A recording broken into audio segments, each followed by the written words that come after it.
Pemirsa apa kabar? Kini Anda tengah menyimak Warta Berita PTS tanggal 4 Juni.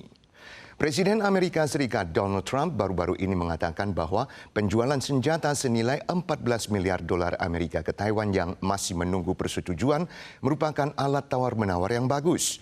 Atas hal ini, Menteri Luar Negeri Marco Rubio mengatakan meskipun ada penolakan keras dari Beijing, kebijakan AS terhadap Taiwan tidak berubah. Rubio juga menekankan bahwa Amerika tidak akan berkonsultasi dengan Tiongkok perihal penjualan senjata ke Taiwan. Juga menegaskan penjualan senjata tidak akan dihentikan dan masih dalam tahap peninjauan.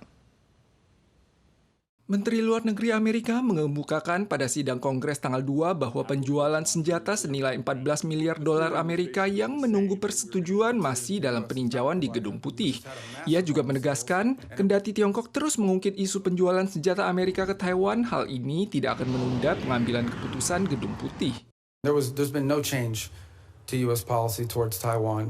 I think obviously the Chinese side would like to see a change in the verbiage, but no change has been made in that regard. Menghadapi perubahan situasi antara Amerika, Tiongkok, dan Taiwan, Biro Keamanan Nasional memperingatkan bahwa Tiongkok berusaha memanipulasi teori mencurigai Amerika dengan harapan melemahkan dasar kerjasama antara Taiwan dan Amerika melalui isu penjualan senjata. Seorang pensiunan pejabat Amerika merasa fokus yang terlalu besar diletakkan pada penjualan senjata dalam isu keamanan Taiwan, sementara kurangnya kemampuan tempur kolaboratif antara Taiwan dan Amerika selalu diabaikan. Prioritas utama saat ini adalah membangun komunikasi, komando, kendali, dan pelatihan bersama. Latihan penembakan kuda oleh Tentara Nasional Taiwan pekan ini telah menarik perhatian Tiongkok. Mereka tidak hanya mengerahkan drone deteksi, namun juga meningkatkan frekuensi pengusikan dengan mengirim total 15 kapal dan 32 pesawat. 25 diantaranya melintasi garis tengah Selat Taiwan dan memasuki wilayah udara utara, tengah, barat daya, dan timur Taiwan. Tentara Nasional merespons dengan cermat. Jumlah kasus infeksi Ebola di Republik Demokratik Kongo dan Uganda di Afrika terus meningkat, mendorong WHO untuk mendaftarkannya sebagai kedaruratan kesehatan masyarakat yang meresahkan dunia atau KKMMD. CDC Taiwan mengumumkan mulai sekarang hingga akhir Juni akan menyediakan tes sukarela gratis di 4 bandara utama di Taiwan untuk para pelancong dengan riwayat perjalanan ke kedua negara tadi, memperkuat pencegahan epidemi di perbatasan. Sejak wabah Ebola pertama dikonfirmasi di Kongo pada pertengahan Mei hingga 2 Juni, sejumlah 282 pasien dikonfirmasi terinfeksi, 42 diantaranya meninggal. Mulai hari ini juga MOHW Taiwan menyediakan tes sukarela gratis di bandara, di mana 5 cc darah utuh akan diambil untuk pemeriksaan. CDC mengingatkan warga yang bepergian ke Afrika dan mengalami gejala yang dicurigai seperti demam, sakit kepala, nyeri otot, mual, diare, dan pendarahan untuk segera melapor guna mendapatkan bantuan dari otoritas kesehatan. Isu teh impor yang disamarkan sebagai teh Taiwan terus berlanjut. Pelaku usaha yang nakal mengimpor teh murah dari negara-negara seperti Vietnam dan Indonesia, kemudian secara ilegal melabelinya sebagai teh dari daerah penghasil teh terkenal seperti Gunung Alishan dan Lishan dan menjualnya sebagai teh Taiwan Premium. Teh yang semula berharga murah sekitar $100 Taiwan per cin dijual kembali dengan harga $1.500 hingga $2.000 Taiwan.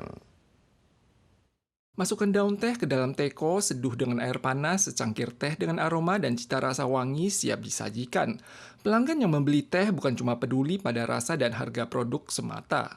很多客人也是会问说，你们这个会不会有混到境外茶？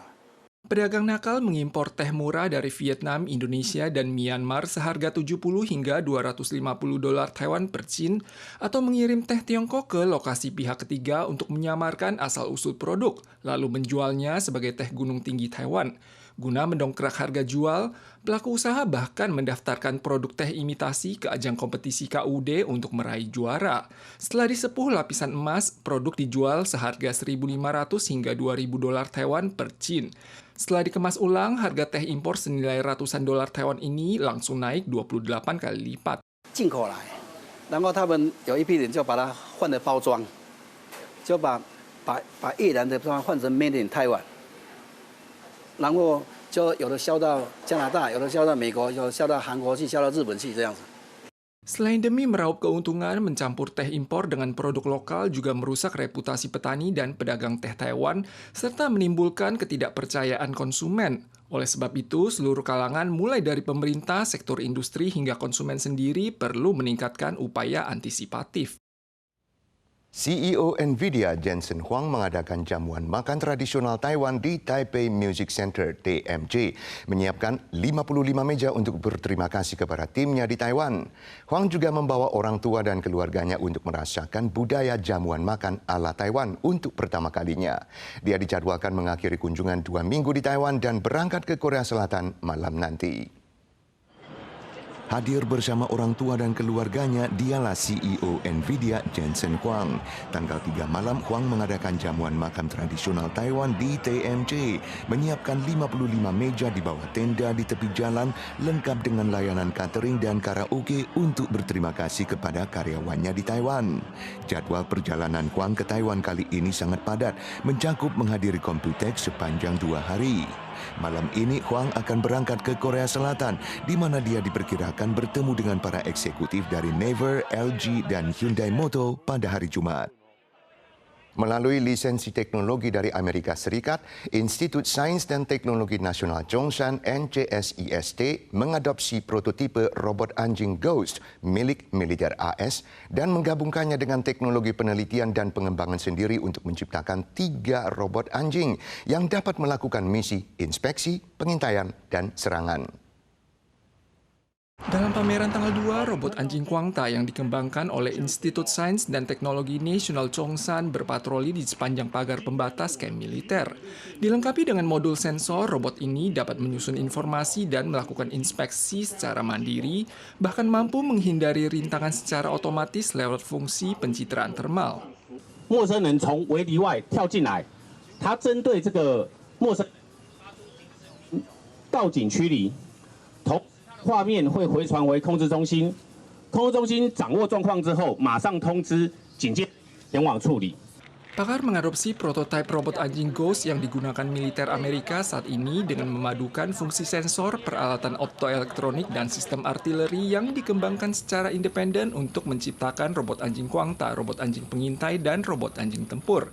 Di antaranya, robot anjing tempur dilengkapi dengan sistem menara senjata kendali jarak jauh yang dikembangkan secara independen, sehingga mampu membidik dan menembak dengan akurat, menjadikannya asisten militer yang handal. 接轨现代战争，中科院打造了光达型、侦搜型、火力型3大类型的机器狗，可以支援不同的作战任务。而中科院现在也朝向真打一体的方向进行整合。 Selain itu, ada perusahaan Amerika yang memasarkan robot anjing dan kendaraan nirawak buatan Taiwan atau MIT ke Okinawa di Jepang dan menerima pesanan dari pihak militer Amerika yang diperkirakan akan menerima 10 kendaraan nirawak pada tahun ini untuk keperluan inspeksi camp, pengangkutan material, relay komunikasi, dan sarana peluncuran serta pendaratan drone. Pemirsa sekalian, sekian warta berita dari PTS. Kita sua lagi di lain kesempatan. Sampai jumpa.